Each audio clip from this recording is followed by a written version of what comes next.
तो आज की क्लास में मैं मोल फ्रैक्शन पढ़ाऊंगा। पहले तो स्टार्टिंग में 5 मिनट में बता दूंगा। उसके बाद मैं मोल फ्रैक्शन के बेसिस पर जो न्यूमेरिकल है वो बताता हूँ, ये बहुत जरूरी है। अच्छा, मोल फ्रैक्शन का सिंबल चाई होता है ऐसा।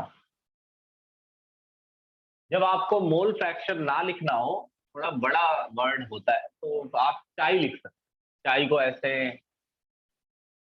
CHI इसकी स्पेलिंग होती है, इसको ऐसे बोलते हैं चाई।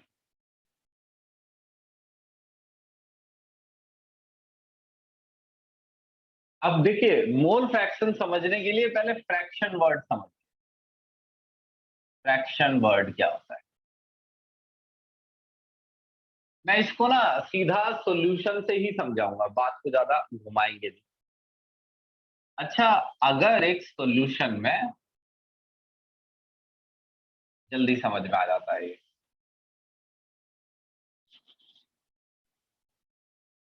50 मोल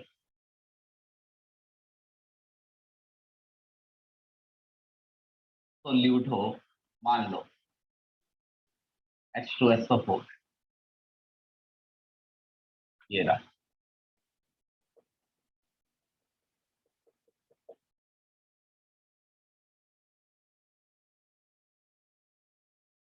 और 50 मोल वाटर है, सॉल्वेंट। आप ध्यान दीजिए, मोल दिए हो, वॉल्यूम वगैरह नहीं चलता है इसमें, मोल चलते हैं, बस सीधा सीधा मोल। मोल मतलब मॉलिक्यूल्स की संख्या है।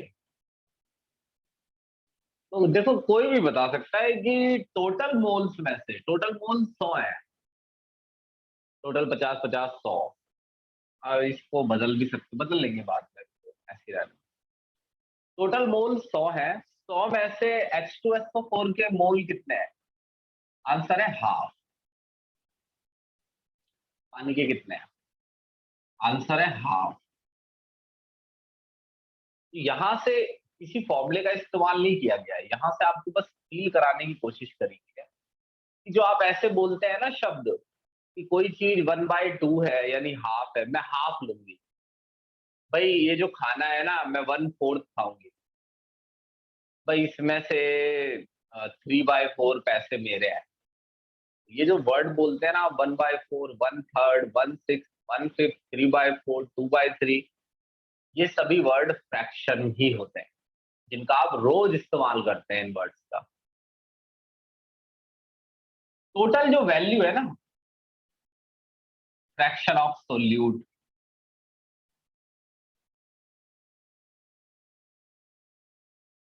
प्लस फ्रैक्शन ऑफ सॉल्वेंट, ये हमेशा 1 आती है, हमेशा ही। फिलहाल देखो, half plus half equals to 1, आधा आधा एक। अच्छा, ऐसे ही अगर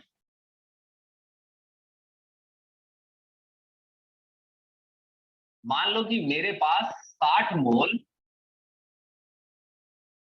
पानी है, ये है पानी के मॉलिक्यूल्स की संख्या। इसमें 20 मोल ग्लूकोज है। तो आप जस्ट इतना कर दीजिए, फिर ये टॉपिक मैं सीधे एंड पे ले आऊंगा, क्योंकि मुझे इसकी इतनी ही नीड है। क्वेश्चंस तो मैं अपने आप कराऊंगा इसके। तो आप सीधा ऐसा कर दीजिए कि आप ग्लूकोज का फ्रैक्शन बता दीजिए। व्हाट इज, रुको एक मिनट, व्हाट इज, ऐसे what is fraction of molecule of glucose, ये बता दीजिए।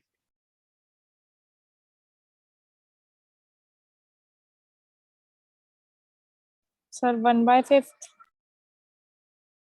नहीं, हाँ खुशी, ये सही है।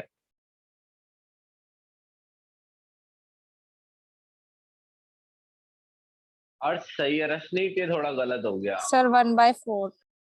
हाँ, 1/4 सही है।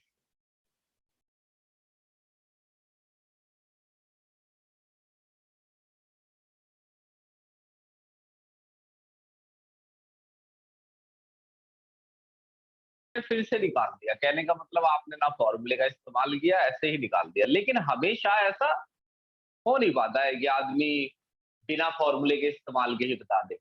तो एक्चुअली में ये निकलता कैसे है? देखो ये ऐसे निकलता है। मान लो आपको चाय H2SO4 निकालना है। चाय H2SO4 का मतलब होता है मोल फ्रैक्शन ऑफ H2SO4। अब इस पे ध्यान दो, अभी न्यूमेरिकल कराने मेरे को।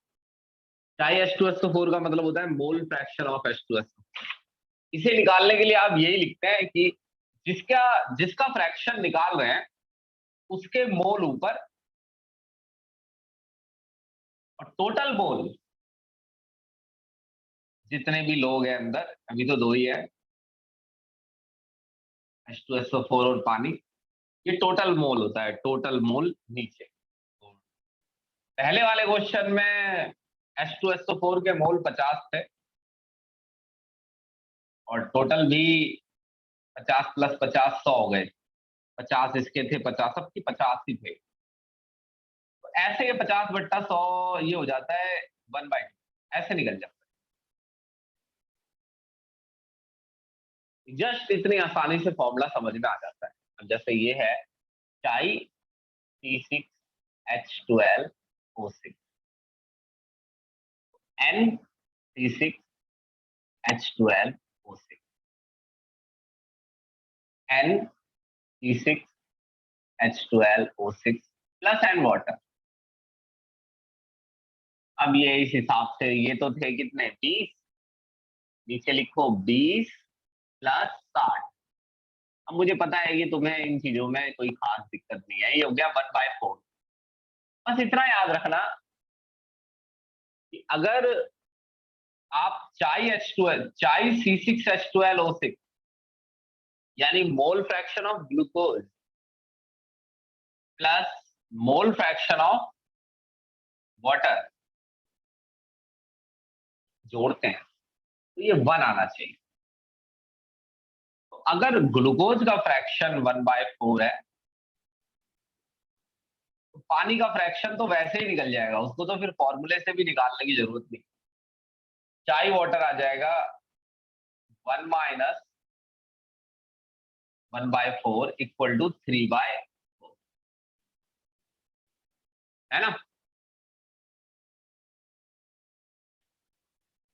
अरे आता होगा ये तुम्हें यार, मेरे को तो इसमें समझ में भी नहीं आ रहा क्या समझ।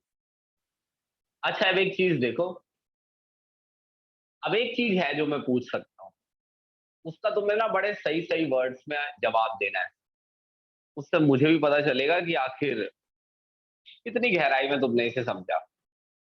जितने आसान शब्दों में आप लिख पाते हैं, अगर जितने आसान शब्दों में किसी चीज को लिख पाते हैं, तो क्लियर होता है कि उतना ही अच्छे से वो चीज आपको आती है ना? इसलिए आप इसको एक आसान शब्दों में लिख के बताइए। स्क्रीनशॉट लीजिए।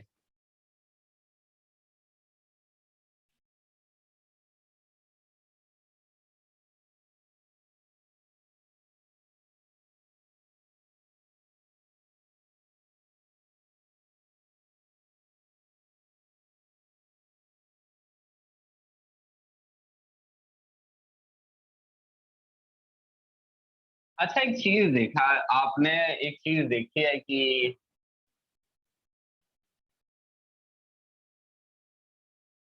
अगर मैं आपसे ये पूछता ना कि what is meaning of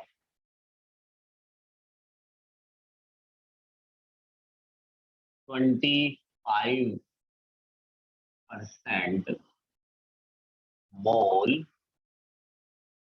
of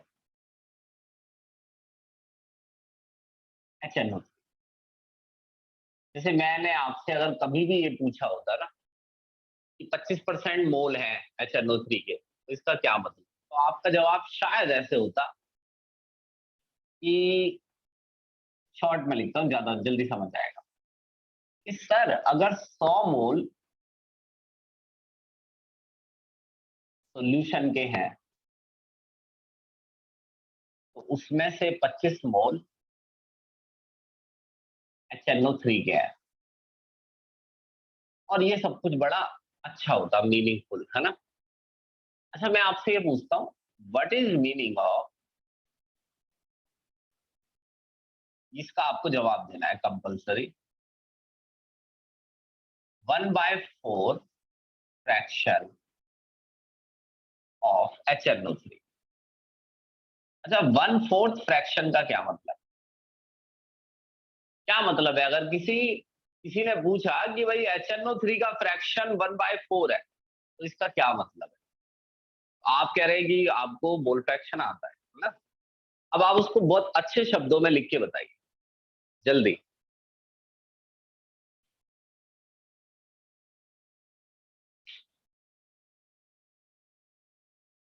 हाँ, मगर इसमें एक कमी है, मैं बताऊंगा क्या। रशनीत ये बिल्कुल गलत है, गरिमा गलत है।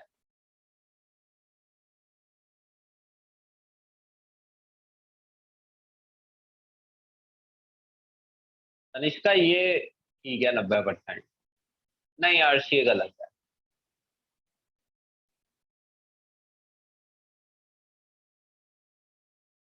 हाँ खुशी, ये 90% सही माना जाएगा। बस आप इसमें एक चीज लिखने नहीं लिख पा रहे हैं, वो देखो वो क्या है। नहीं अंश ये गलत है, उतना अच्छा नहीं है, देखो मैं बताता हूँ ना, ये पता चलेगा। अच्छा 1/4 होता क्या है, वैसे अगर मैं सॉल्व करूं तो 0.25 होता है। इसका मतलब ये है सर, आपको ऐसे बोलना था कि सर इसका मतलब ये है कि अगर 1 मोल सॉल्यूशन है, कि टोटल अगर सॉल्यूशन के 1 मोल है, तो 1 मोल में से 1/4 मोल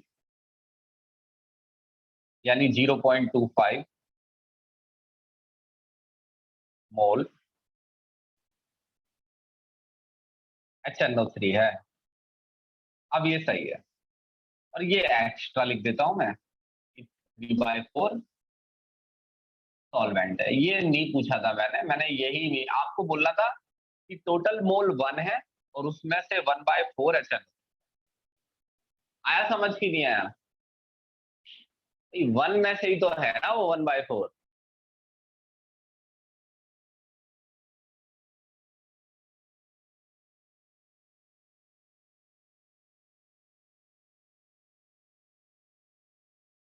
जी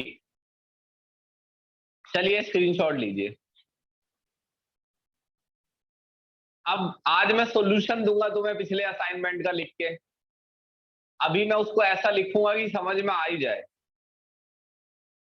अब आप मुझे बताइए कि किसको दिक्कत हो रही थी वो क्वेश्चंस करने में जो दिए थे। सर मेरी तबीयत खराब है, इसलिए करानी मैं कर दूंगा, आज भेज के रात तक अच्छा, भेज दूंगा मैं।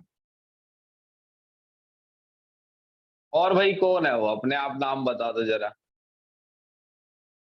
ईमानदारी से, जैसे इस बच्चे ने बताया होमवर्क किसने नहीं किया हुआ है।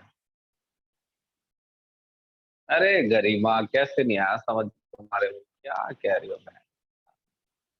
चलो हम लिख के देंगे, ठीक है जी।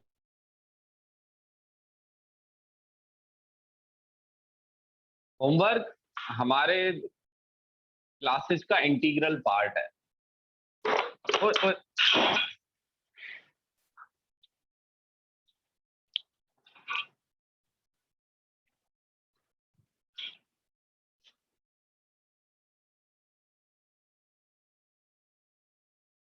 तो होमवर्क हमारे क्लासेस का एक इंटीग्रल पार्ट है, और उसको कभी भी भूलना नहीं है इस बात को। अच्छा सुनिए, एक क्वेश्चन है।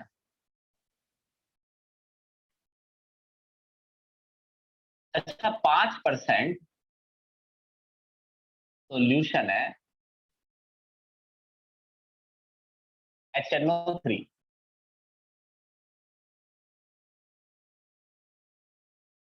हैविंग डेंसिटी,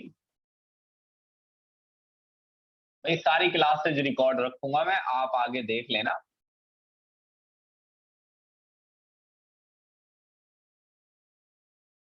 शुरुआत के 4 चैप्टरों में टाइम लगेगा, मैं आपको पहले ही बता रहा हूँ, क्वेश्चंस कराने की वजह से, असाइनमेंट की वजह से टाइम लगेगा। बाद वालों में न्यूमेरिकल नहीं होंगे, उनमें फिर सीधे सीधे क्वेश्चन होंगे। तो मैं एक बात बताऊं, मैं झूठ मत समझना, बहुत दिल से बता रहा हूँ। पता है मेरे को जब भी बुलाया जाता था ना कंपटीशन पढ़ाने के लिए, एक दो एकेडमी, एक तो हमारी ही है एकेजी की एकेडमी, जब भी मुझे कंपटीशन पढ़ाने के लिए बुलाया जाता था ना, तो मैं पूरा साल मोस्टली फिजिकल केमिस्ट्री ही पढ़ाता था, न्यूमेरिकल। इसके चैप्टर होते हैं thermodynamics, equilibrium, state of matter, redox, structure of atom, और ये solid state, solution, electrochemical kinetics.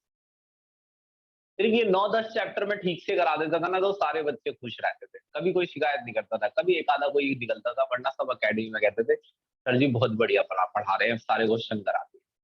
इतने इंपॉर्टेंट होते हैं ये चैप्टर, पता है तुम्हें, इन्हीं चैप्टरों में दिक्कत होती है बच्चों को, और तो कोई दिक्कत नहीं है, वो पढ़ लेते हैं कैसे ना कैसे आगे पीछे करके। 5% solution of HNO3 having density 1.2 ग्राम पर ml। तो मैंने इसकी मोलैरिटी तो कल ही निकाली है, लेकिन मैं आज फिर निकालूंगा ताकि इसमें एक दिखने लग जाए कि हाँ हम क्या कर रहे हैं। मोलैलिटी जल्दी जल्दी करूंगा, है ना। आप अपना सवाल पूछिएगा बोल के, मोल फ्रैक्शन, ppm। आप अपना सवाल जल्दी से बोल के पूछिएगा मुझसे, ppm। सबसे पहले मैं मोलैरिटी निकालता हूं। मोलैरिटी का फॉर्मूला होता है mass of solute divide by molar mass.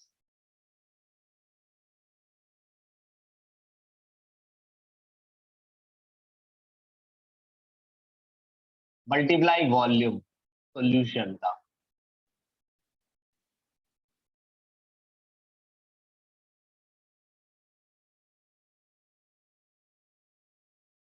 पांच परसेंट सोल्यूशन है, इसका मीनिंग क्या होता है, इसका मीनिंग यहां लिख लेते हैं, यहां लिख लो ppm। यहां 5% का मीनिंग होता है 5 ग्राम HNO3 है, ऐसे हाथ चलना चाहिए। अब आप चाहे कहीं भी पढ़ लीजिए, आप कितनी भी अच्छी जगह पढ़ लीजिए, आप कितने पैसे खर्च कर लीजिए, एक दिन ऐसा आएगा, अगर आप मुझसे ही कंटिन्यूअस पढ़ते रहे, तो एक दिन ऐसा आएगा जब आपको सब पता चल जाएगा कि आपको क्या करना चाहिए था और क्या नहीं। हम बताते हैं पहले से, तो बच्चे सोचते हैं पागल बना रहे हैं। अकल पागल बन के ही आएगी। ये 3 चीजें पता चल गई हैं, लेकिन मेरे को इसमें ये नहीं पता है वॉल्यूम ऑफ सॉल्यूशन, ये मैं निकाल रहा हूँ। Density equal to mass by volume होती है, ये तो हमारा पास बेसिक आइडिया है, कुछ क्वेश्चन करते थे हम इससे। अभी मैं एक बड़ा असाइनमेंट दूंगा, इसमें देखना बहुत सारे क्वेश्चन होंगे। वॉल्यूम ये दिया हुआ है, और ये ध्यान रखिए मास सॉल्यूशन क्या है, वॉल्यूम भी सॉल्यूशन का होना चाहिए। मास सॉल्यूशन का 100 ग्राम है, 1.2 ग्राम पर ml। वॉल्यूम निकालना है 100 बाय 1.2, वॉल्यूम ml में आया। ये जो भी बच्चा रिकॉर्डिंग देख रहा है उसको ध्यान रखना है कि 5% का जो ये मीनिंग है, ये हम अपने आप लिखते हैं। 5 ग्राम, 100 ग्राम, 95 ग्राम, यही मीनिंग होता है। इसके लिए 5% का मीनिंग पता होना चाहिए, सीधा यहाँ नहीं चले आना है उठ के।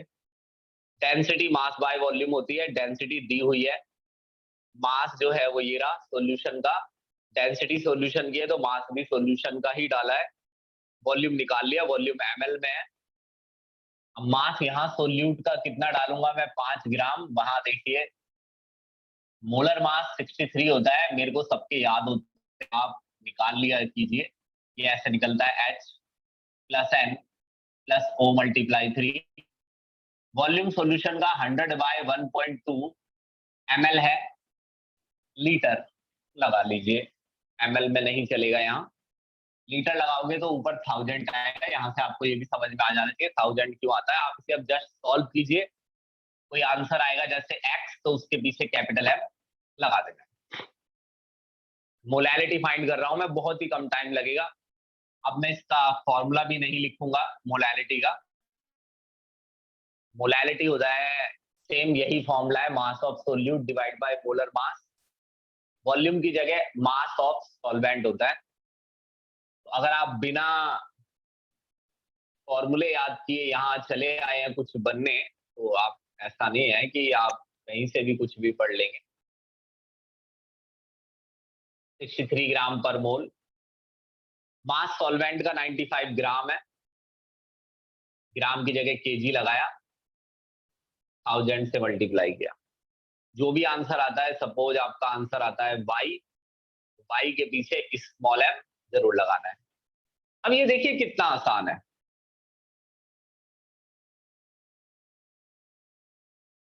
मोल फ्रैक्शन किसका निकालते हैं? वैसे सोल्यूट का ही निकालते हैं मोल फ्रैक्शन। मैंने लिखा चाई, चाई HNO3। चाई HNO3 है NHNO3 प्लस, ओ प्लस नहीं डिवाइड, प्लस N वाटर। अब मोल्स तो यहां दिए नहीं है, जरूरी बात तो ये यहां दिया है मास, तो मास लिख लो ना इसकी जगह, मोल्स की जगह। इसको खोल के m बाय स्मॉल m किया जा सकता है। मान लीजिए सोल्यूट के लिए 2 डाल देता हूं मैं, या आप ऐसा क्यों कर रहे हैं, आप डायरेक्ट ना लिख ही दीजिए, फॉर्मूला ना बनाइए। 5/63 mass divide by molar mass, 5/63 mass divide by molar mass, 95 divide by 18 पानी का mass divide by molar mass. यहां से आपका मोल फ्रैक्शन निकल जाएगा, सॉल्व करना पड़ेगा। ppm mass of solute 5 gram, mass of solution 100, 10 की पावर 6। सॉल्व करना है इसे। तो बताओ आया नहीं कि नहीं आया समझ?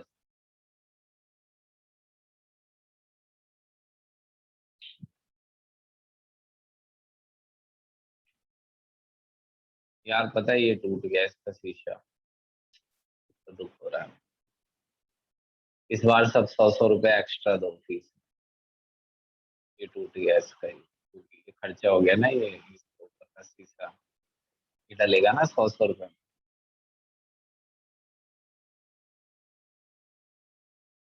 देखो तुम डेड बॉडी देख सकते हो, ये देखो, देखो यार कितना तुम्हें दुख नहीं हो रहा? बिल्कुल भी। कौन बन गया ये? अब देखो,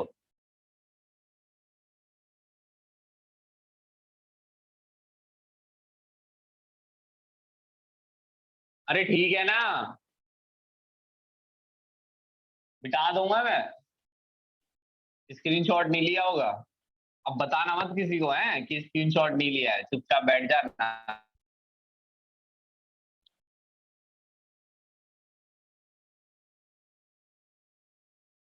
अच्छा अब एक चीज और, ये चीज है जो कि बहुत ही स्वादिष्ट है खाने में।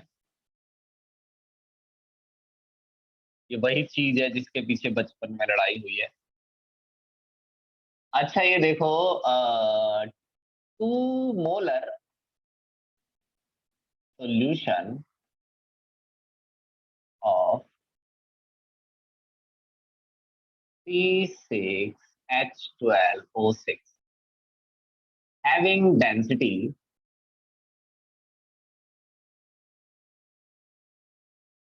1.2 ग्राम पर ml। ये मैं ऐसे ही ले लेता हूँ।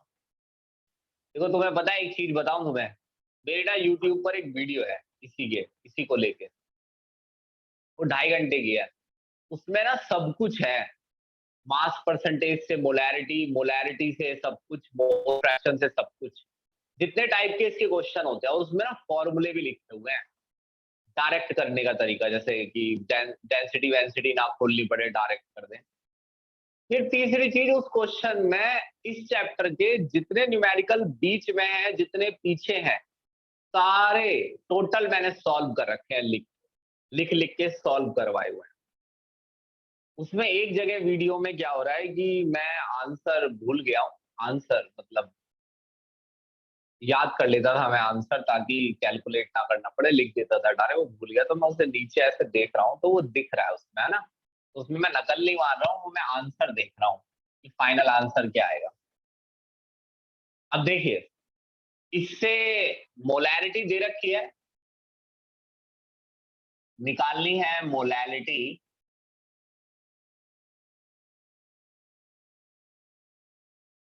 Mole fraction,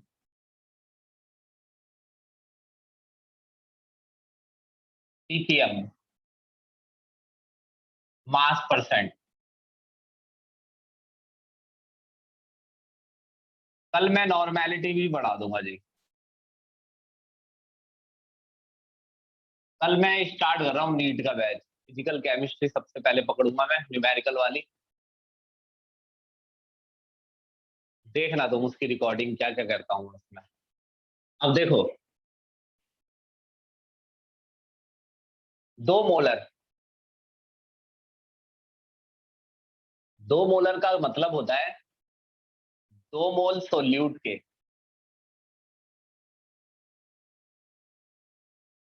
1 litre of solution.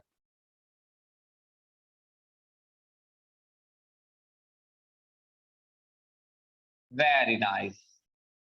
2 mole solute के, ओ सोल्यूट के, सॉल्यूशन लिख दिया मैंने। 2 मोल सोल्यूट के 1 लीटर सॉल्यूशन में। ये मैं शुरू से ही पढ़ा रहा हूँ, कई कई दिन से मैं इसी में ही तुम्हें पागल बना रहा हूँ कि ये इसका मतलब क्या होता है। अच्छा, मोलैलिटी के लिए चाहिए क्या, पहले ये देख लेते हैं। मोलैलिटी में चाहिए नंबर ऑफ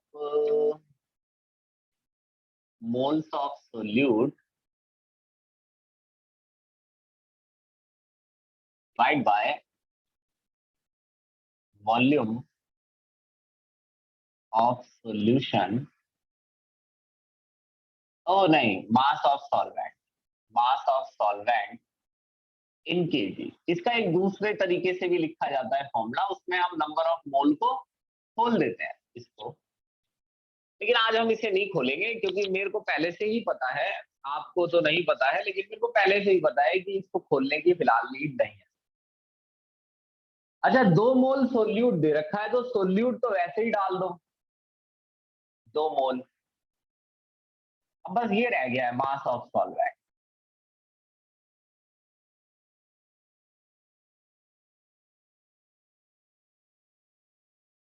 और जब आप कोई चीज इसके लिए सॉल्व करेंगे तो इसकी भी कई चीजें वो निकाल देगा बीच में। अच्छा, डेंसिटी जो है वो सॉल्यूशन की दी है, तो जो मास लेना है वो भी सॉल्यूशन का ही लेना है, और जो वॉल्यूम है वो भी सॉल्यूशन का ही।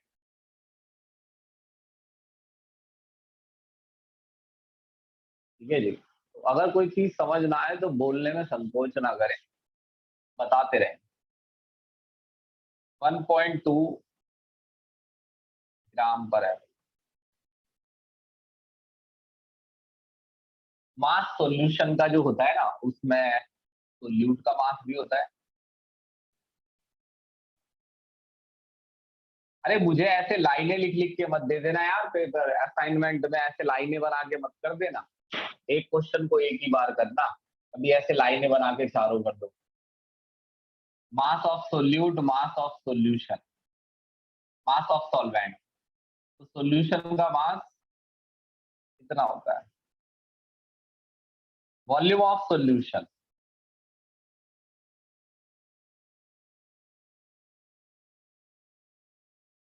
निकालना क्या है, मास ऑफ सॉल्वेंट निकालना है, ये निकालना है ना।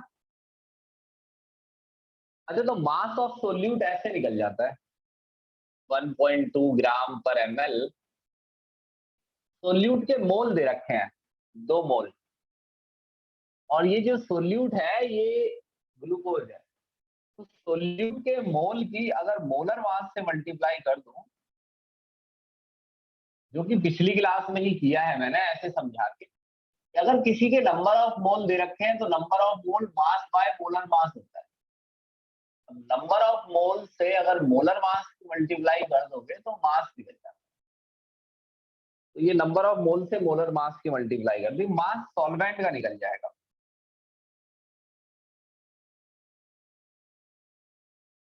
वॉल्यूम हमें दिया है 1 लीटर, इसे ml में लिखिए। अब ये 1000, 1200, 360, ये डायरेक्ट आ जाएगा 1200 माइनस 360, ये आ जाएगा आपका मास ऑफ सॉल्वेंट।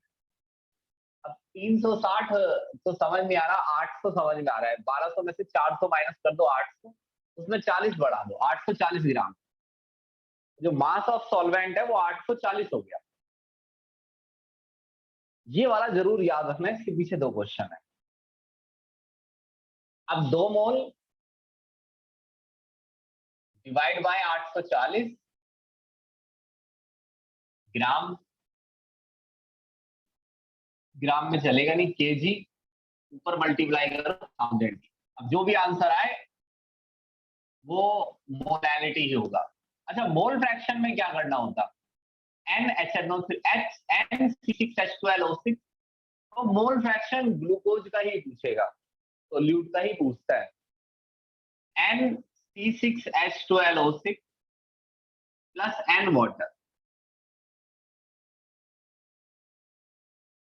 अब मोल देखो, ग्लूकोज के तो दे रखे हैं 2 मोल, यहां भी लिख दो 2 मोल। पानी के मोल नहीं दिए, लेकिन पानी का मास तो पता है तुम्हें, पानी सॉल्वेंट ही तो है। यही बस थोड़ा सा इसमें हिसाब लगाने के लिए तो प्रैक्टिस करनी है। जैसे मेरे को तो 1 मिनट में समझ में आ गया, मास ऑफ वाटर चाहिए, ये रहा सॉल्वेंट ही है, पानी सॉल्वेंट ही होता है। मैंने लिखा इसमें 840 ग्राम। अब यहाँ केजी मत ले लियो, यहाँ बताऊं केजी क्यों नहीं लेना है। देखो पानी का जो मोलर मास है वो 18 ग्राम पर मोल है, तो मोलर मास की यूनिट ग्राम होती है ना। अब यहाँ ग्राम लेगा तभी तो ग्राम से ग्राम कटेगा। अब ये तेरा मोल फ्रैक्शन तैयार हो गया। अब ये रहा मास परसेंटेज। मास परसेंटेज जो होता है, कई बच्चे ऐसे थे जो पिछली साल में 11th में थे बच्चे, तो मैं 11th में ज्यादा होमवर्क वगैरह देता नहीं, क्योंकि 11th में बच्चों को अकल नहीं होती है, एक्सपीरियंस नहीं होता है, तो वो क्या करते हैं कि हर चीज में हमारी कमियां बताने लगते हैं। तो मैं उनको एनसीईआरटी की ही सलाह देता हूँ। हालांकि वो ये फैसला भी बहुत अच्छा होता है बंदा एनसीईआरटी को पकड़ ले और लग जाए उसमें, सबसे समझदार बच्चा होता है वो। तो कई बच्चे ऐसे थे, क्लास में भी है इसी में, जिनके अक्सर ये रहता था कि सर असाइनमेंट नहीं है कोई इसका, सर इसका कोई क्वेश्चन नहीं है। आज उनमें से 2-3 से होमवर्क हो नहीं रहे हैं, या तो टाइम पे नहीं हो रहे हैं या होते ही नहीं। तो ये देखो ऐसा है कि हर इंसान को कोई ना कोई विक्टिम चाहिए अपनी परेशानियों को किसी के सर पे डालने के लिए। अब ये देखो mass of solute, mass of solution, solution का मास और सोल्यूट का मास कहाँ है? देखो सोल्यूट का मास तो ये रहा था ना, 360 ग्राम निकाला था ना तुमने। अब ये क्वेश्चन आएगा डायरेक्ट तो भी निकालोगे ना ऐसे ही, मोल से मोलर मास की मल्टीप्लाई कर। मास ऑफ सोल्यूट जो है वो 360 है, ऐसे लिख देता हूं, 2 मोल मल्टीप्लाई 180 ग्राम पर मोल, जिससे दिखेगा कि यहां से निकाला है। सोल्यूशन का मास है 360, तो यही हो गया। और सॉल्वेंट का मास कितना है? 840, अरे 1200 है शायद, ये रहा ना 1200 आएगा, 840, तो टोटल 1200 ही लिख लो, 1200 ग्राम। 100 से मल्टीप्लाई कर दो, सॉल्व कर दो, मोल से मोल कट जाएगा, और ये भी ग्राम में, ये भी ग्राम में, इसकी कोई यूनिट नहीं आनी चाहिए। अगर ये हो गया तो पीपीएम में क्या रह गया? Mass of solute divide by mass of solution multiply 10⁶। इसको ना थोड़ा ऐसे लाइन ही कर दो, that's my boy. Now it becomes nice.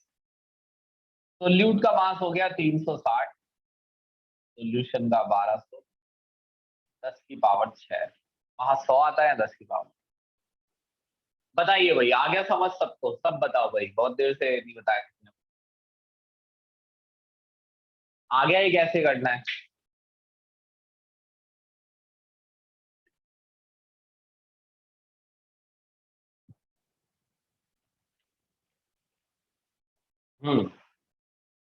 Good. Attendance के लिए स्क्रीनशॉट ले लूं मैं एक बार।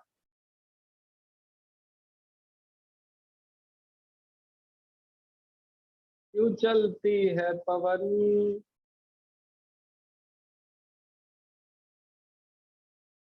ठीक है।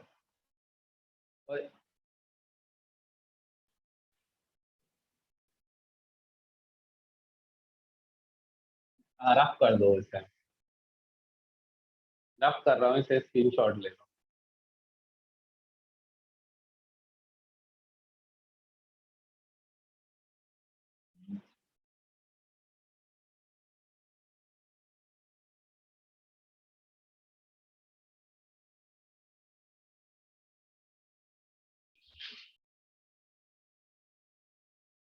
अच्छा, एक क्वेश्चन मैं करा नहीं रहा, लेकिन मैं आपको रिमाइंड करा रहा हूँ कि ऐसा भी होता है कि मोलैलिटी दी होती है।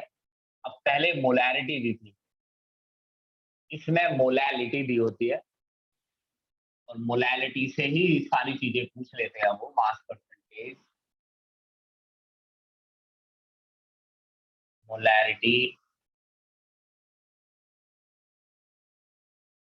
ppm, मोल फ्रैक्शन, ये सब कुछ आपको इसी से ही बताना होता है। अब आप ये सीधे बता सकते हैं, मीनिंग लिखिएगा, फिर डेंसिटी के इस्तेमाल से अपने हिसाब से उसे चेंज करते रहना है। ठीक है जी, इसका स्क्रीनशॉट ले लो। तो ये मैं लिख देता हूं कि ये अपने आप हैंडल करने होंगे।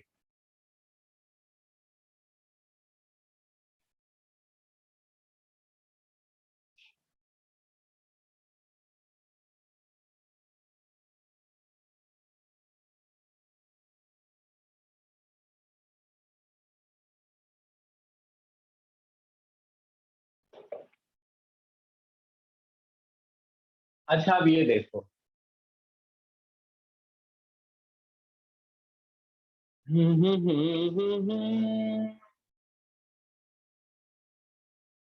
अच्छा, फिलहाल ना मेरे को मोल फ्रैक्शन दिया होगा, ये वाला है टॉपिक में।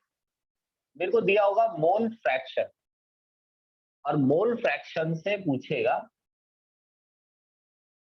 सब कुछ, मास परसेंट, मोलैलिटी, मोलैरिटी,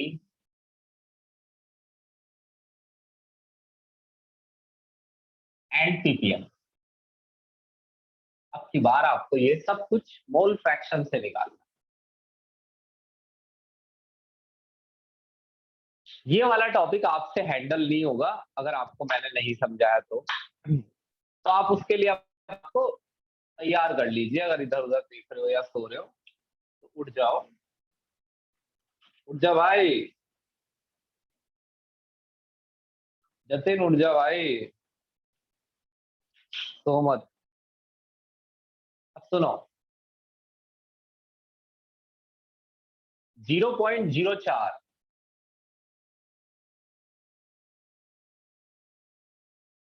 उठ जाओ। Ethanol in water has mole fraction 0.0।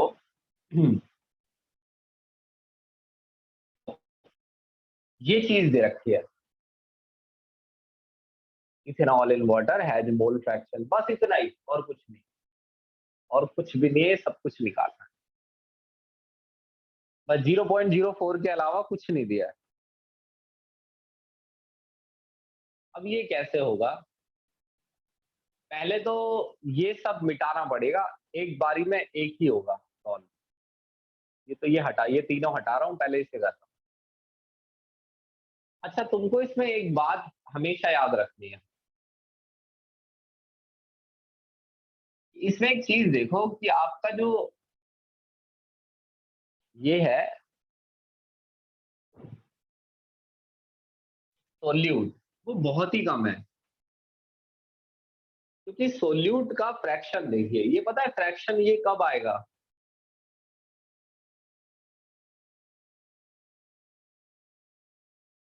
One 1/20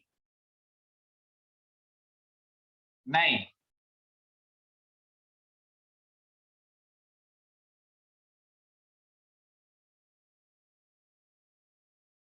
1/20 लूंगा, 1/2 लेता हूँ, 1/25 है ये, 1/25 लेता हूँ। अरे इसमें 100 की मल्टीप्लाई कर दो यार, 4% है, 4% है ये, यानी 100 में से 4 दो, 100 में से 4, 2 में से 50, 1 में से 25, हाँ, इसका मतलब मोल फ्रैक्शन है 1/25। 100 में से 50, 100 में से 50, 50 में से 25,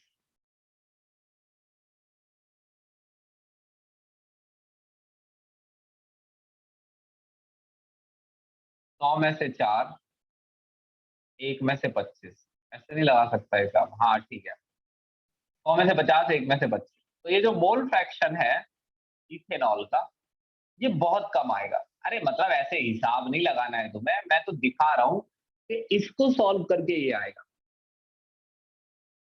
ये कम हो गई ना वैल्यू भाई, ये तो बहुत ही कम फ्रैक्शन हो गया, मतलब कि ये तो ऐसा हो गया कि अगर तुम इसको सॉल्व करोगे तो ये आता है, यानी अगर इस नंबर में मैं 100 की मल्टीप्लाई करूं तो 40 बन जाएगा, ये परसेंटेज बन जाएगी फिर ये 40%, तो 40, अरे नहीं 4%, 4% बन जाएगा। ये कुछ ऐसा हो गया कि 100 मोल लोगे ना तुम अगर सॉल्यूशन के, तो 3 मोल सोल्यूट के होंगे, 96 मोल सॉल्वेंट के होंगे। अरे वैसे भी ये वैल्यू कम दिख रही है, तो मैं एक लाइन यहाँ पे लिख के चलता हूँ कि mole fraction is very low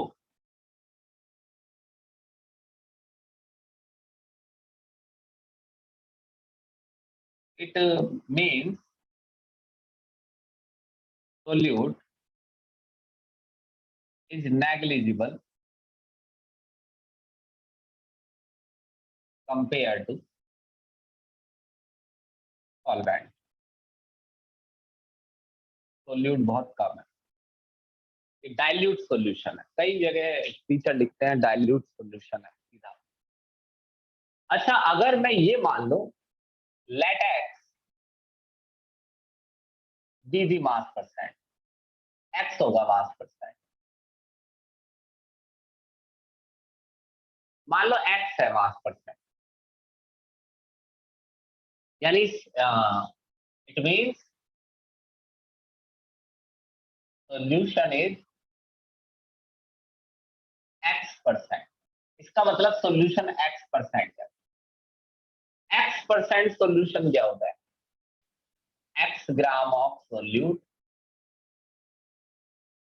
100 minus x gram of solvent, x gram of solute 100 gram of solution.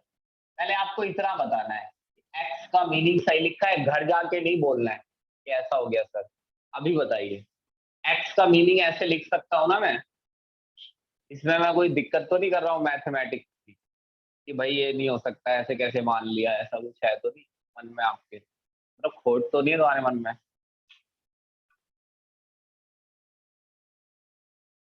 Yes sir कह रही हो रश्मि, इसका मतलब तुम्हारे मन में खोट है।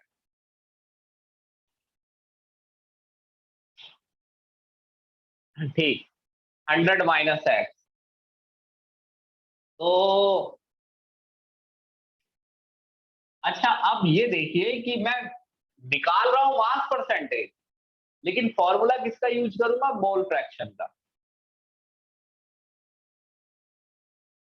एक्स इथेनॉल इक्वल्स टू होगा N ethanol divide by N ethanol plus N water, ये होगा। तो जो एन इथेनॉल है वो कैसे निकलेगा? ये इथेनॉल का ही तो मास है। एक्स सोल्यूट कौन है यहाँ पे? इथेनॉल ही तो है। इस सॉल्यूशन को ही तो माना है, ये वाला सॉल्यूशन मान लो एक्स परसेंट है, तो ये सोल्यूट का ही तो, इथेनॉल का ही तो मास है। तो अगर ये इथेनॉल का मास है तो मोल कैसे निकलेंगे? मास एक्स है डिवाइड बाय मोलर मास 46, ये molar mass C multiply 2 plus H C2H5OH होता है ना, ये C multiply 2 H multiply 5 plus O plus H 12 1 16 1 12 दूनी 24 5 29 30 और 16 46। नीचे भी x बाय 46। अब पानी का मास कितना है? 100 माइनस x, और 100 माइनस x को किससे डिवाइड करोगे? 18। ये दिया हुआ है 0.0। x निकाल ले बेटा, बस कैलकुलेट x। अगर तूने x निकाला तो x क्या है? Mass percentage. निकल गया मास परसेंटेज। अब तुम कहोगे ये सॉल्व नहीं होगा, एक चाटा मार दूंगा शक्तिमान बन जाएगा, ये काम से सॉल्व होता है, मैंने करोड़ों बार सॉल्व किया है, एक्स निकल जाता है इसमें, इसमें कोई इक्वेशन भी नहीं बनेगी, सीधा सॉल्व हो जाएगा लेफ्ट राइट करके। अब बताओ ये समझ में आया मैंने कैसे निकाला एक्स? ये ध्यान देखो, देखो मैं निकाल रहा हूँ मास परसेंटेज, लेकिन फॉर्मूला किसका यूज कर रहा हूँ? मोल फ्रैक्शन का।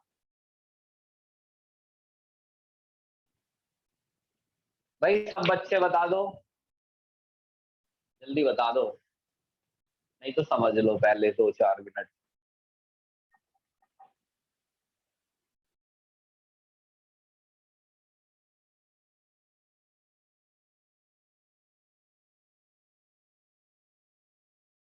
अब उस टाइम मत कहना जिस टाइम इसका मैं इस टाइम में इसको असाइनमेंट दे रहा हूं और मैं कहूं कि इसे सॉल्व करके लाओ, तब मत कहना कुछ भी। अभी बता दो, 30 सेकंड का टाइम दे रहा हूँ, बोल के पूछना है, कैसे भी पूछना है, जल्दी पूछो।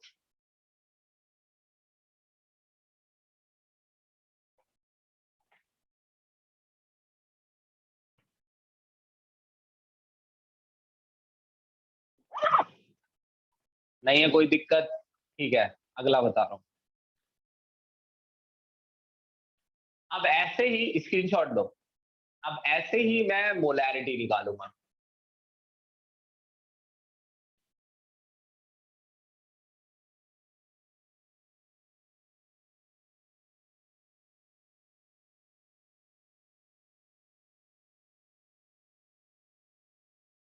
अब जैसे मान लो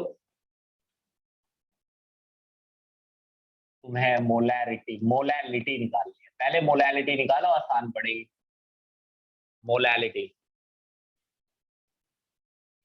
अगर मैं मोलैलिटी निकालता हूं तो मोलैलिटी के लिए मैं मान लेता हूं कि लेट सॉल्यूशन इज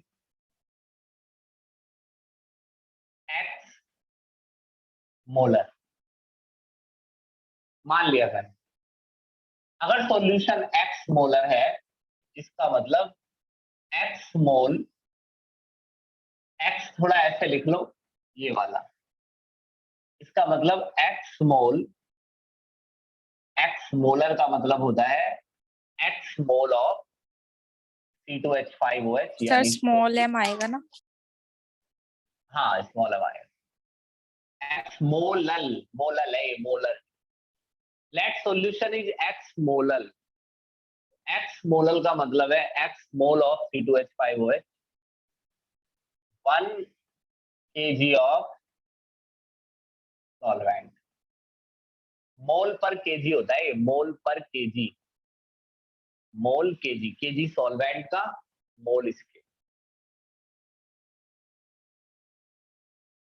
अब एक बच्चा है, उसने बोला कि कुलदीप सर से कि मेरे को केमिस्ट्री पढ़नी, तो मैंने उसको रिकॉर्डिंग भेजी मोलैरिटी की। मैंने कहा भाई पहले ये देख ले, फिर मेरे को क्वेश्चन करा। तो उसने रिकॉर्डिंग देख के मेरे को बोला कि ये तो मेरे को आता है, मगर उसने ये नोटिस नहीं किया कि उसे ये चीजें याद रखनी थी। अगर वो ये चीजें उसमें याद रखता तो हम उसके न्यूमेरिकल करते, मगर उन बच्चे उसको लाइटली ले लेते हैं। बच्चे सोचते हैं अरे ये तो आता है एक्स मोल पर के, जब जरूरत पड़ती है फिर आता नहीं है। अब सुनो, एक्स मोल पर केजी,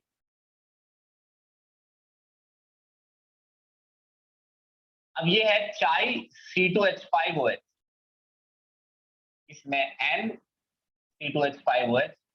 पता है इसकी जो रिकॉर्डिंग है वो बिल्कुल भी अटक नहीं रही है मेरे वाले उससे, मैंने कल देखी, एक भी जगह नहीं अटकी, अच्छी रिकॉर्डिंग है इसकी। चाय C2H5OH NC2H5OH divide by NC2H5OH plus N water. अच्छा ये तो दे रखा है 0.04, ये कितना है, ये निकाल, अब ये तो दे रखा है एक्स मोल है ये पहले एक्स ग्राम था, पिछले क्वेश्चन में एक्स ग्राम था, तो एक्स बाय 46 करना पड़ेगा, ये तो सीधा मोल ही दे रखा है, एक्स मोल, एक्स मोल प्लस 1 kg, सॉल्वेंट का मास भी दे रखा है, तो 1000 gram divide by 18, find x, find x. और जैसे ही एक्स फाइंड होगा मोलैलिटी निकल जाएगी। बताओ भाई, बताओ भाई इसके बारे में आया समझ में कि नहीं आया? कल मत कहना यार फिर कि मेरे समझ में आया, मैं क्वेश्चन नहीं कर पाया, ऐसे चलेगा नहीं ना बार बार।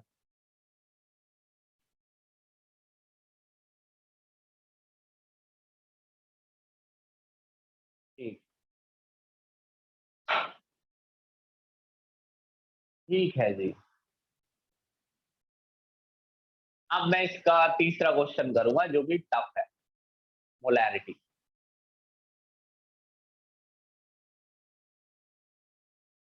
एक खास चीज देखना, मोलैरिटी का भी यही चीजें आएंगी मोलैरिटी में, सेम रहेगा बिल्कुल, आंसर भी सेम आएगा, मगर उसका प्रोसीजर फिर भी अलग है, ये इस्तेमाल नहीं कर सकते। अच्छा, तो जिस तरीके से ये क्वेश्चन चल रहे हैं उस हिसाब से मेरे को इस बार मान लेना चाहिए कि let solution is X molar, let solution is X molar. X ऐसा बनाओ, इसका मतलब एक्स मोल C2H5OH है, मगर एक चीज बदल जाएगी, अब सॉल्वेंट का मास गायब हो गया, यही तो प्रॉब्लम हो गई। इसमें तो ये 1 लीटर सॉल्यूशन है, उसमें था 1 kg सॉल्वेंट, तो वहां क्या हो गया था कि मुझे सॉल्वेंट का मास पता लग गया था इसके मीनिंग से ही। यहाँ गड़बड़ हो गई, यहाँ मेरे को सॉल्वेंट का मास नहीं पता, अब मेरे को पता है सॉल्यूशन का वॉल्यूम। फिर से चाय C2H5OH N C2H5OH divide by N C2H5OH plus N water. चलो ये तो बच्चा डाल देगा 0.04, ये भी डाल देगा, x मान तो लिया तुमने, x मोल प्लस ये जो वाटर है ये कहां से लाएगा आदमी, क्योंकि पानी के मोल्स निकालने के लिए पानी का मास चाहिए। अगर मास ऑफ वाटर पता हो तो मैं मोलर मास तो खुद ही लिख दूंगा 18 ग्राम पर मोल, तो मोल्स पानी के भी निकल जाएंगे। जब पानी के मोल निकल जाएंगे तो x निकल सकते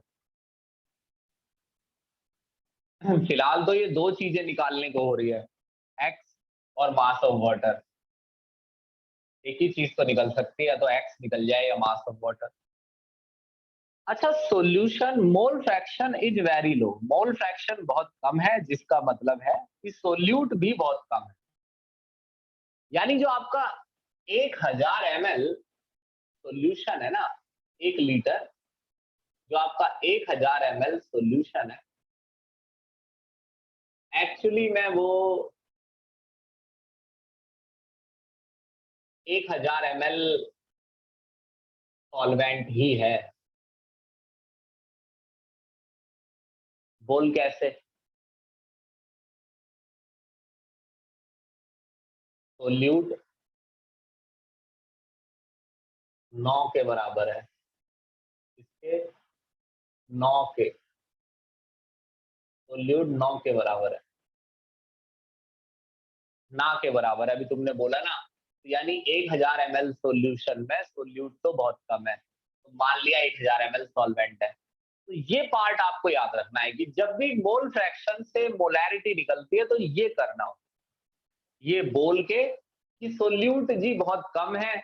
यानी अगर ये वैल्यू कम ना होती तो ये क्वेश्चन होगा ही नहीं। यानी ये क्वेश्चन तभी होगा जब ये लो हो। जैसे फिलहाल ये वैल्यू लो है तो मोलैर, तो हमेशा वो लो ही देते हैं इसे। 1000 ml solution, 1000 ml solvent, solute तो ना के बराबर है। अब जो डेंसिटी होती है ना पानी की, पानी सॉल्वेंट है, अब डेंसिटी जो होती है पानी की अपने आप ली जा सकती है, क्योंकि वो 1 ग्राम पर ml होती है। यानी अगर आप 1000 ml की बोतल लेके आए पानी की, तो उसका वजन 1000 ग्राम ही होगा। 1 लीटर दूध 1 किलो से थोड़ा ज्यादा होता है मेरे हिसाब से। नहीं नहीं, 1 किलो से थोड़ा ज्यादा, हाँ। लेकिन 1 ml और पानी में ये हिसाब नहीं होता। पानी का जितना वॉल्यूम होता है उतना ही मास। 1 ml 1 ग्राम, 2 ml 2 ग्राम, 3 ml 3 ग्राम, 4 ml 4 ग्राम, 100 ml 100 ग्राम, 1000 ml 1000 ग्राम, 500 ml 500 ग्राम। तो अगर डेंसिटी वाटर की ये दे रखी है तो मास बाय वॉल्यूम दे रखा है 1 ग्राम पर ml। तो पानी का वॉल्यूम आपको पता है 1000 ml है फिलहाल आपके पास। अब इसकी मल्टीप्लाई अगर मैं 1 ग्राम पर ml से करूंगा तो ml से ml कट जाएगा और मास आ जाएगा 1000 ग्राम। और वो 1000 यहाँ फेंक के मार 1000। यानी पिछले क्वेश्चन की ही तरह है, मगर इसमें ये आपको दिखाना पड़ेगा अलग कि जी ऐसा हमने 1000 इस वजह से लिखा है। अब आप find x and enjoy your life. अब बताओ, चल भाई बेटा अब बता, आया समझ में? तेरे अंकल ने समझाया है, तेरे अंकल बहुत अच्छा समझाते हैं।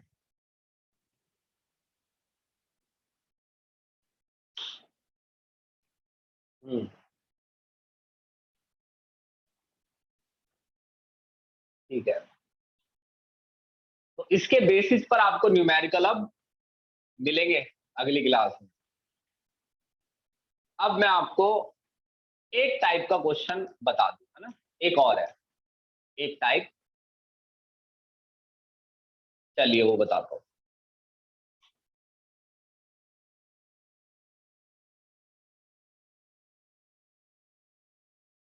बता रहा हूं इसे। जुदा होके, अरे तो पीपीएम निकल जाएगा ना अब हर्ष। मान लो सॉल्यूशन x पीपीएम है, तो x पीपीएम का मतलब हो गया x ग्राम है ये और ये है ये। चलो एक बार कर देता हूँ PPM, सुनो।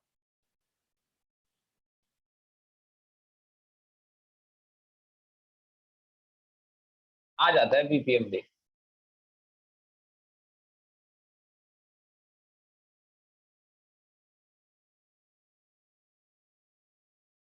भाई बहुत मन से न्यूमेरिकल में लग जाओ, मेरी 2 मिनट बात सुनो। देखो मैंने अभी अभी तुम्हें क्या बताया, मैंने तुम्हें बताया कि मेरी मम्मी मुझसे बचपन में ये कहती थी कि भाई सौरभ, ये जो चीज है ये यहाँ मत रखो, इसे उठा के वहां रखो। लेकिन मैं क्या करता था कि मैं खेल के आता था और फिर मैं उस चीज को वहीं रख देता था। फिर मेरी मम्मी अगले दिन कहती थी, नहीं सौरभ, इसे आज तुमने इसे फिर यहाँ रख दिया है, इसको वहां रखो। फिर मेरी मम्मी कहती थी दोपहर में कि अरे ये लड़के ने तो दुखी कर रखा है, इस चीज को वहां रख दो। लेकिन मैंने जिंदगी में कभी उस चीज को वहां रखा नहीं जहाँ उसकी जगह होनी चाहिए। यानी सोचो कि मैंने लाखों बार मेरी मम्मी ने कहा कि इस चीज को ऐसे करना है, लेकिन मैंने नहीं किया। लेकिन आज मेरे को पता है कि अब मैं अपने कमरे की सफाई खुद करता हूँ, तो मेरे को पता है कि कौन सी चीज कहाँ रखनी है। और मेरे को दिक्कत होती है, कोई टीचर अगर आता है पढ़ाने तो वो सामान को इधर उधर कर देता है, तो मेरी नजर रहती है कि कोई चीज उसने कहाँ से कहाँ रखी है। तो यहाँ से आप ये समझिए कि ऐसे ही मेरी मम्मी की तरह मैं आपसे कोई भी बात कहता हूँ कि ये वाला क्वेश्चन करना है, ये चीज पढ़नी है, चाहे मैं कितनी भी बार कह दूं, कितनी भी बार, मगर आप पे फर्क नहीं पड़ने वाला है। कई बच्चों पे कोई फर्क नहीं पड़ने वाला है। उनके पास अपना एक तरीका है पढ़ने का। उन्हें लगता है कि वो ज्यादा जानते हैं क्योंकि वो 11वीं में 10 साल में, अभी नए नए 12th में नहीं आए हैं, वो बहुत पुराने समय से 12th में है शायद वो, इसलिए उनको ज्यादा पता है। ऐसे ज्यादा लगता है कि हमें ज्यादा पता लग गया है। कभी कभार बच्चे एक स्टेटमेंट पढ़ते हैं कि फलानी चीज देश में ऐसी होनी चाहिए, और उस स्टेटमेंट को पढ़ के उनको लगता है ये मुझे पता चल गया कि ये चीज ऐसे होनी चाहिए। जबकि अगर उसी के रिफ्लेक्शन में दूसरी स्टेटमेंट आ जाएगी ये ऐसे नहीं हो सकती है, तो 10 मिनट बाद लगता है अरे नहीं ये चीज ऐसे नहीं होती। तो भैया मैंने पैसे मैं इसी बात के लेता हूँ कि मैं ये बताऊं कि क्या करना है क्या नहीं। अब आप अगर वो नहीं पूछेंगे कि भाई ऐसे नहीं, मैं तो ऐसे करूंगी, वो फिल्मों की बातें जाने दो कि ऐसे के लिए नहीं वैसे के लिए पढ़ो। अगर बच्चे को सवाल पूछना ना सिखाया तो क्या सिखाया। यार एक बात बताओ, 1 घंटे की क्लास में अगर मैं साइंस क्विज रख दूं और मैं कहूँ खुशी पूछो, कुछ भी पूछो, खुशी कह रही है कि सर जी ये जो बक्सा है ये जो भारी होता है ये खिसकता क्यों नहीं है इतनी जल्दी। और कह रही सर पानी की बूंद ऊपर क्यों चली जाती है नीचे। तो ऐसे सवालों का अगर मैं जवाब दूंगा तो ये पेपर में नहीं आएगा ना। तो मैं तो वो पढ़ाऊंगा जो पेपर में आएगा। ठीक है, अब सुनिए, इसमें मैं हेडिंग डालता हूँ पीपीएम।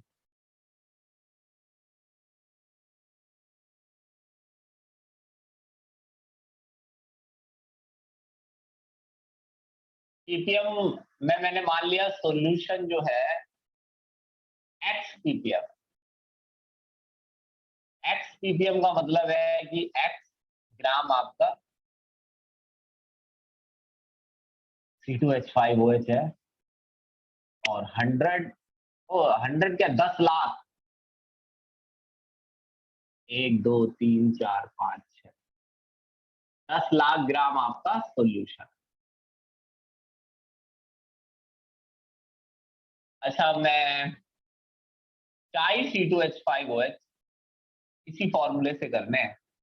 अगर आपने मेरे को मैसेज में ये पूछा कि सर एक बात बताओ, निकाल तो हम मोलैरिटी रहे हैं और फॉर्मूला मोल फ्रैक्शन का लगा रहे हैं, ऐसे कैसे।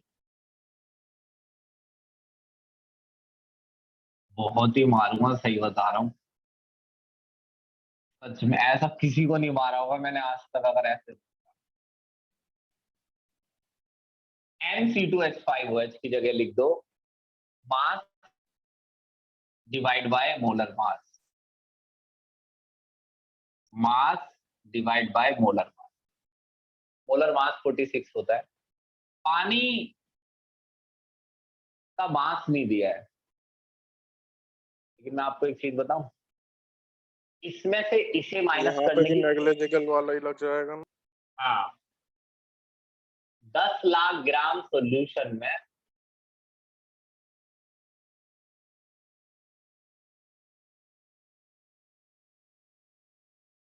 सॉल्वेंट ही है सारा। ये 2 जगह जरा याद रखना जहां घपला करना है। एक्स माइनस करने की कोई जरूरत नहीं है। मास परसेंटेज में नहीं है, लेकिन ऐसा मास परसेंटेज में 100 होता है।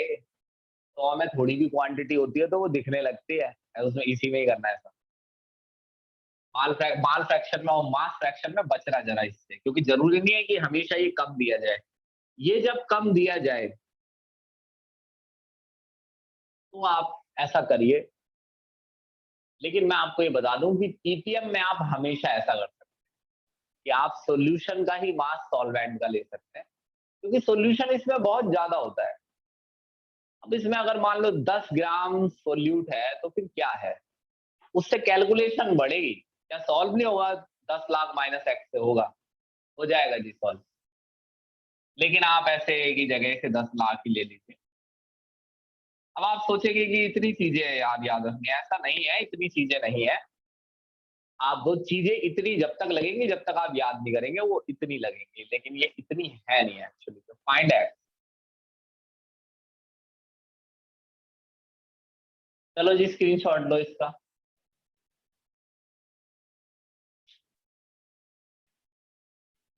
ये तो जी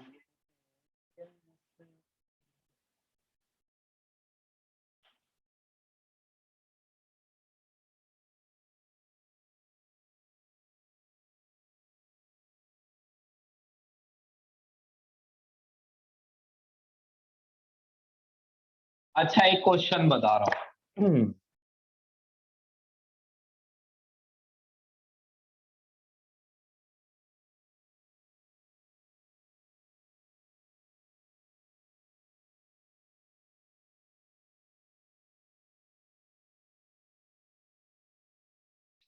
अच्छा ये बताना है तुम्हें, पहले एक जवाब देना है, समझ लो क्वेश्चन हो गया, एक जवाब देना है पहले।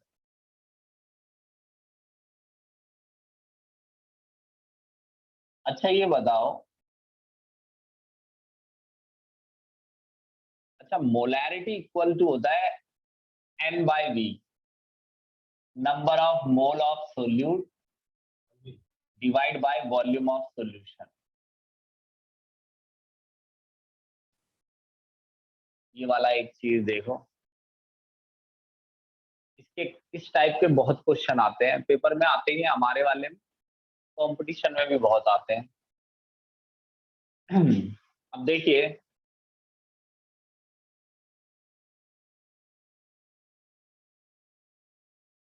अरे क्या कर रहे हो सर जी, आराम से बता रहा हूँ। अच्छा इसमें मान लो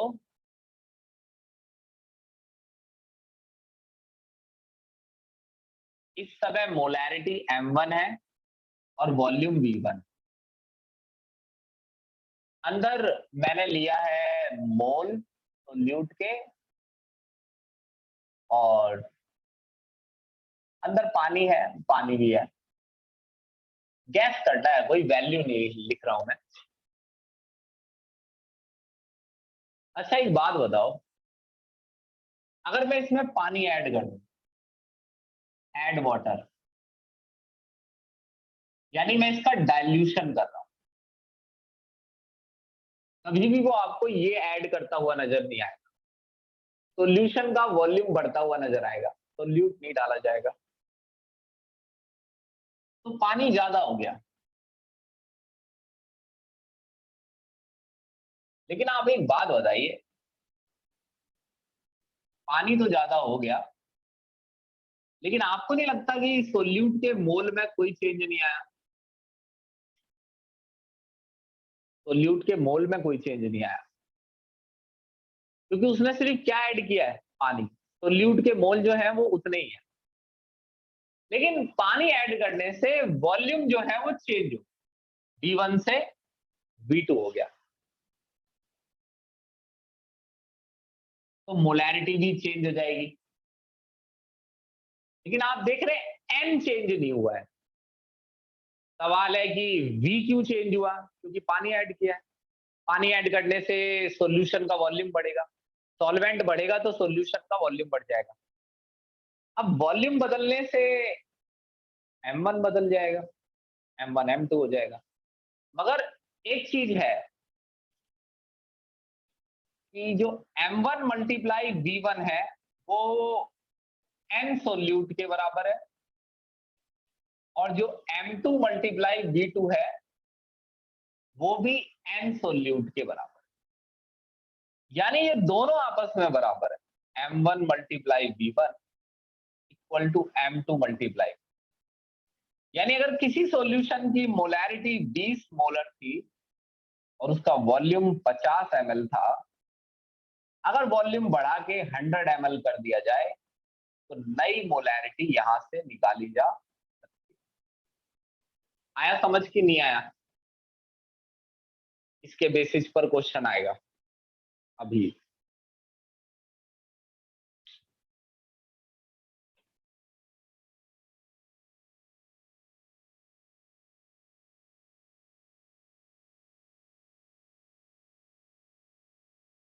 अच्छा, कहीं पर अगर ऐसा लिखा हो M/10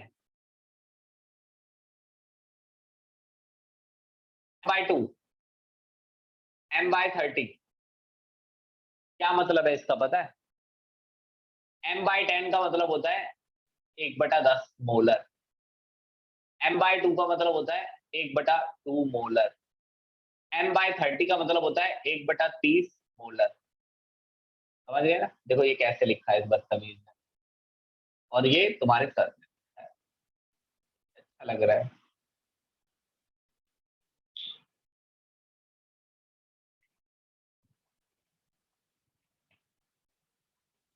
तो ठीक है, तो ये थी दिए और तूफान की कहानी। इस तरह रात भर तूफानों से लड़ा, जो मैंने आपको 1.5 घंटे सुनाई। अब भाई एक बात याद रखना कि